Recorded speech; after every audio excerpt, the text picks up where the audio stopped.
Boss!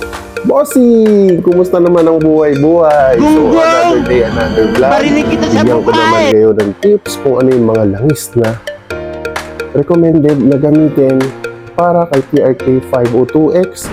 Kasi nakita ko, marami pa rin nagtatanong sa page, ano yung recommended na langis? Ano yung tamang langis para kay TRK 502X? So, for me, matagal-tagal na rin ako nagti-TRK. So, almost 2 years na. Pero yung TRK natin, kita nyo naman yung natakbo nito. So, marami na akong experiences with regards to TRK 502X or even sa 502. Same lang naman yan. So, una, ano nga ba yung langis na pwede sa kanya? So, pwede sa kanya ang 20 by 50. Katulad nito. 20 by 50. So, ito, Adnoc semi-synthetic to. Meron din ito na Mobile 20 by 50 pero mineral lang, which is ginamit ko na rin.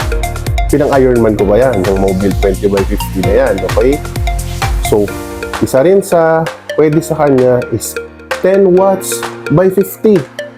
So, yan yung fully synthetic. So, ELF ang nagamit ko na ganyan. So, magandang klase yan, ELF. 10 watts by 50, okay? Isa pa na pwede sa kanya is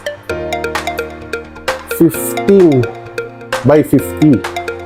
Okay, 15 by 50. Ito naman fully synthetic din to. So, basta hindi mo wala yung 50 sa dulo kasi yun ang importante.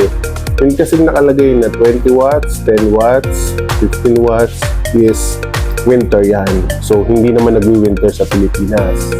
So, mostly, kung ano yung nakalagay, halimbawa 10 watts by 50, yung 50 ang susundin natin. Kasi yung 50, ganun siya pag nasa operating temperature na siya. Okay? Yung 50 na yon.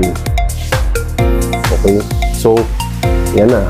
Any langis, pwede yan. As long as 15 dulo. So, ilang kilometers nga ba bago ako mag-change oil pag mineral ang gamit ko? Is 3,000 or 2,500 to 3,000. Pag fully synthetic naman, minsan umabot ako ng 4K to 5,000. Kasi ang TRK 502X is 3 liters yan. Marami ang langis niyan. So, hindi niyan masyado problema na mag-change oil agad. Agad na sa 2,000, sa 1,500, ganun. Kasi marami siyang langis. Applicable yung mga 1,000 to 1,500 do sa mga mabababang motor na ang liters na langis nila 800, 1.6 liters, 1.5 liters yan. Obligado kang palitan agad yung langis mo dahil mabilis yan magdumi. Kasi kukunti nga yung langis mo. Okay?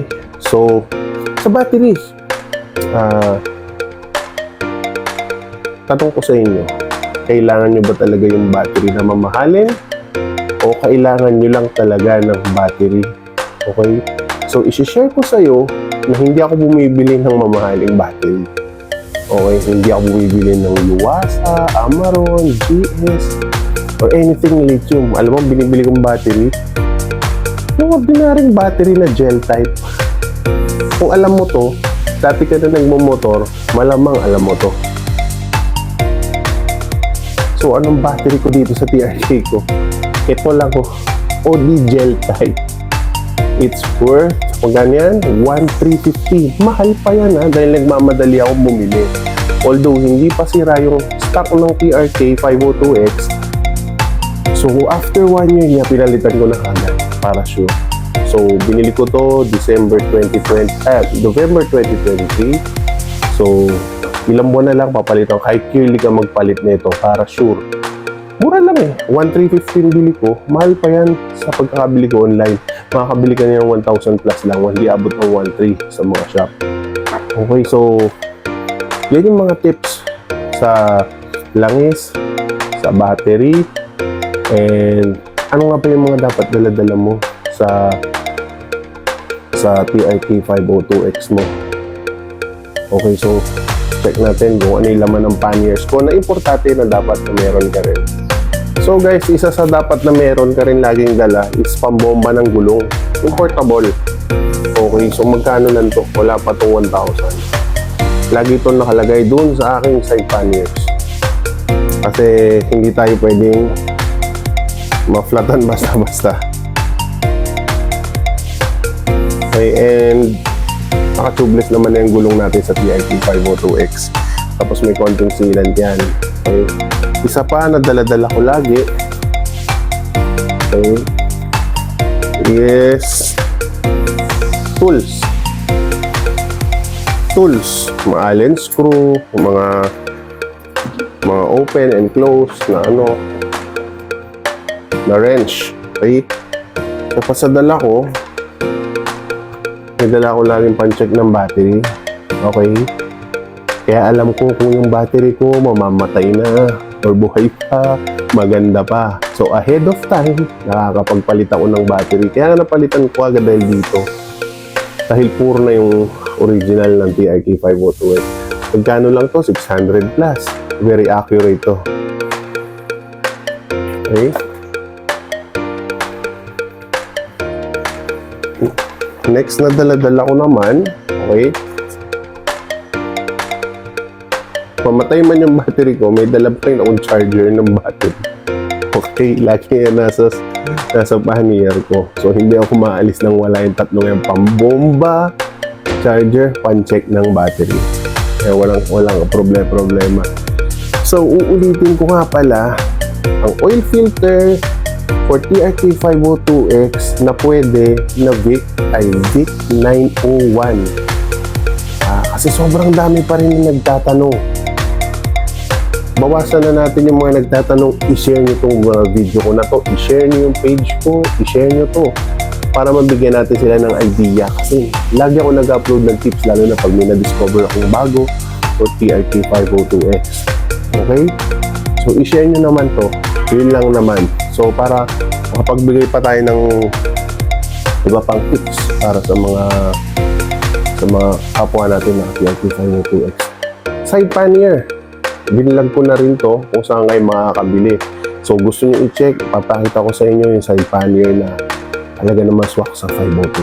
So, yan yung side pannier na nabili ko kay Mr. Ace Gear Zone. So, for 28,000. Tingnan mo kung gaano ka-premium yung loob niyan, boss. Bossing. Yung loob, ganyan din. Hindi ko man gaano kaganda. Okay? Next natin is yung aking SEC Ghost na 28 liters. So, shout out, SEC Kabantuan. So, yan. Binili ko lang yan for 4.5. Okay? And then, ito yung kabila na side panniers natin. So, wick. Yung tsura. Very premium yan, bossing. Diba? Yes, so yan. Bigyan ko na kayo ng idea. Kasi yan, nagamit ko na yan. So, that's it for today's video. Short video natin para sa TRK 502X natin, para sa mga tips. So, kung may mga katanungan pa kayo, pwede kayo mag-PM sa page ko sa Facebook. Ito, MM Ventures version 2.0, or mag-comment kayo dito sa ating YouTube channel.